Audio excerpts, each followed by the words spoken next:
Hey guys, it's me again. This vlog is literally a vlog. Like, I didn't do any research, it's not about history or anything, but I just want to talk about something that has always interested me, I would say, or agonized me, whichever way you put it, and that is my relationship with my passport. So, I hold a People's Republic of China passport, which means that most places that I go, I have to apply for a visa, and that has always been, I would say, a very annoying thing to do because different countries require different documents. They require different photos. So a lot of times you have to take a photo, different type of photo for a different visa. And I did a quick counting that ever since I was 10 years old, I have applied for overseas visa, like anywhere outside of the official China area. That would be 7 times. So let me review these 7 times that I applied visas with you. So the first time I applied for a visa was when I was 10 years old, and the destination was the United States of America. I went to the interview with my mom, which went quite smoothly because, I mean, usually if you bring children, I don't think there would be too much of a problem. But the interviewer thought I was a boy because I kept short hair back then. But then my mom, of course, corrected her immediately. But what happened was that the visa they printed got my gender wrong again. So we had to do another, like, we have to not really do the process over again, but to have them correct it. So right now, if you take a look at my oldest passport, the one I used when I was in elementary school, I had 2 US visas, but once had my gender as M, like male, and then they crossed it. And then the correct one was F. So that was my first time applying visa, and the first time something went wrong. The second time was when I was 15 years old, I think, and was applying for Australian visa, but it was a batch application, so we didn't have to go to the consulate ourselves, which was brilliant because it saves a lot of work. The third time is applying for a Taiwan visa. Because it happens that the website I was referring to while preparing my documents was obsolete, so I had to go multiple times to get all the documents ready. And yeah, then I spent some extra money photocopying and doing all these stuff, which was always very annoying. But it was okay for me. And my visa application to the Great Britain went quite smoothly because it's interesting because consider that Hong Kong used to be ruled by Great Britain, but then the British consulate here in Hong Kong does not print visas, which is I don't know how that happened. But the thing is, if you apply in Hong Kong, your British visa would be printed in Manila in the Philippines. So basically they have to mail your passport overseas and then mail it back with the visa ready. But I mean, I did according to what they instructed. I gave them document, gave them a passport, and then they returned everything back to me 10 days later, which was great. And then the fifth time was applying for a Canadian visa, and then because of circumstances, I have to apply it in London, because I was in London back then. And it was... so what happened was that I went to... usually if you apply for a Canadian visa, you don't need interview, just send your documents and then they will give you the visa. But then because my British visa was printed in Manila while I applied for it in Hong Kong, the Canadian officers thought that my travels were a little bit suspicious because they did not know that the British visas in Hong Kong were printed in Manila. And so they scheduled an interview, which was, I mean, fine by me. Like, I like going to London. I was not living in London back then, but I like going to London. So I went there to attend the interview. But the thing is, when I went in, the clerk forgot to inform the officer who was in charge of my case that I was present for the interview, that I have arrived for the interview. So what happened was that they forgot about me, and I have to wait in the waiting room for 4 hours without my cell phone, because you have to hand them in before you go in. Without my cell phone, I actually had an appointment that day with an old friend, and I missed that appointment. And then I was left there straight in the waiting room for 4 hours until they were almost closing down the offices, because they only do the interviews in the mornings.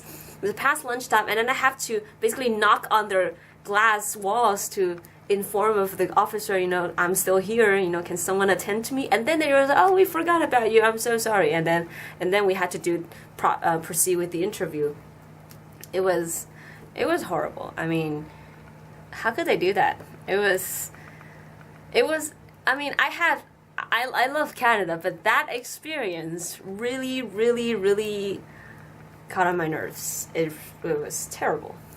And the 6th time was for Thailand visa, which I never used. But I also had to go there multiple times because they were asking for different documents, which was stupid because their website was down the whole time that I was attempting to apply for the visa.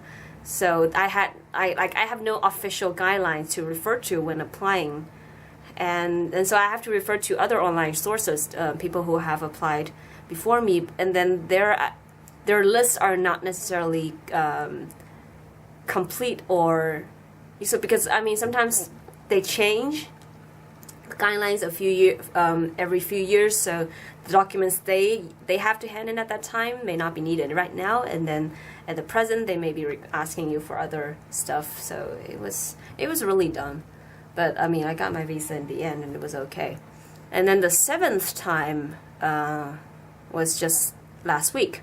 It was for the U.S. visa, which went quite smoothly, I would say. I sent in my application online. I did, because I have a friend who did this last year, so I knew what to prepare, and then I booked the appointment, because you have to do interview for all the American visas. The interview went well, and I got my visa really quickly, 3 working days after the interview, which was really good.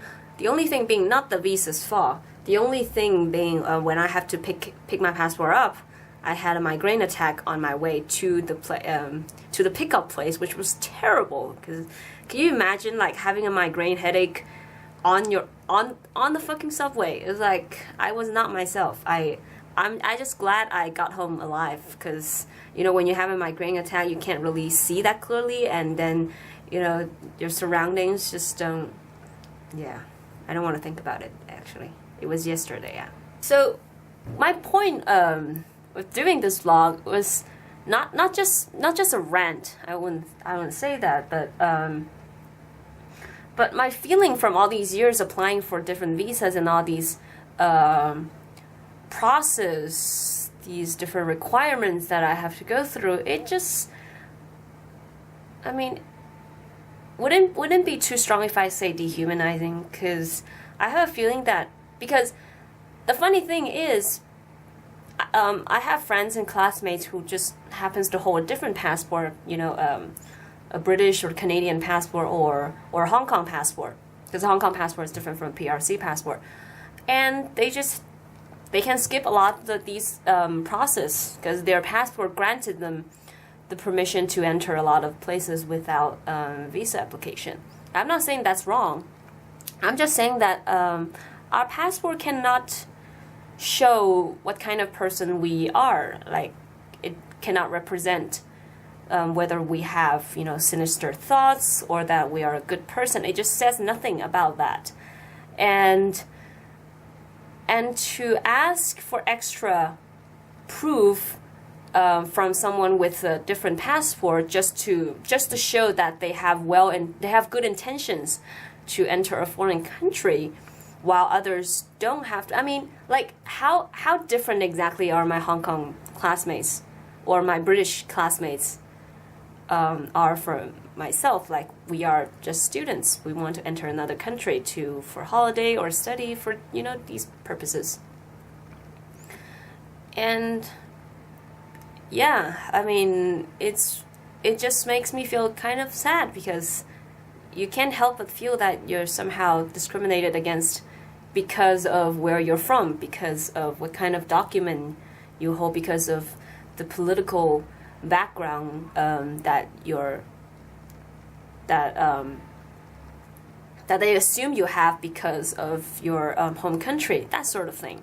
So, but in fact, it's not related. It's not, coming from the Middle East does not automatically make you a terrorist, and of course, coming from China or anywhere in China does not automatically make us a communist or socialist or anything of that sort. It's not about good or bad. It's really just people trying to keep other people from going where they want. And I mean, if you want visa for all, then yeah, just I wouldn't disagree if you require visa for all, but for some it just doesn't make much sense to me when you think about it. So yeah, my vision has always been I hope that passports could become obsolete in my lifetime to a certain extent, like maybe visa application could be easier, or maybe they could be more clear about what kind of document they want from us, and to make it more transparent and convenient for us, so we don't have to go to the same place different times just to get all the documents ready, which I think is really dumb. And yeah, I think that would be my rant. Thanks for watching. I'll see you next time.